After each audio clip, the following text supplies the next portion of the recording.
أعوذ بالله من الشيطان الرجيم. بسم الله الرحمن الرحيم. الرحمن علم القرآن خلق الإنسان علمه البيان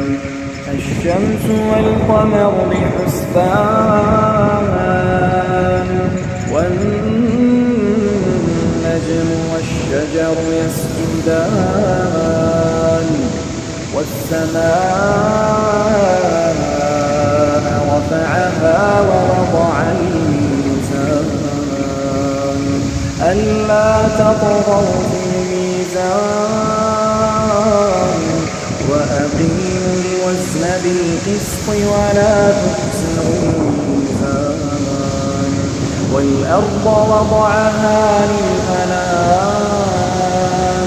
فيها فاكهة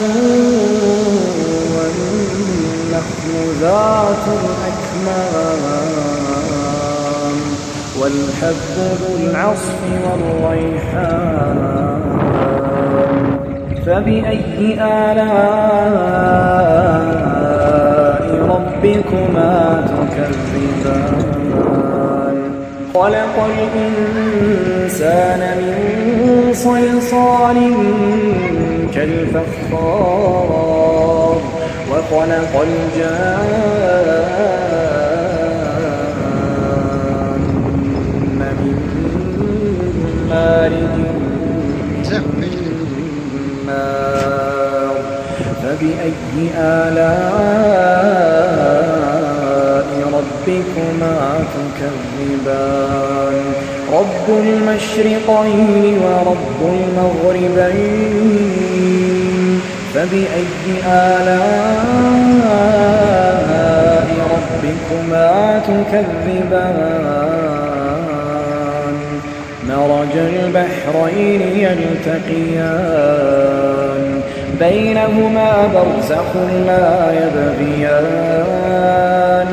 فبأي آلاء ربكما تكذبان يخرج منهما اللؤلؤ والمرجان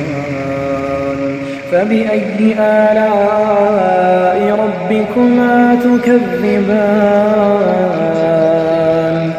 وله الجوار المنشآت في البحر كالأعلام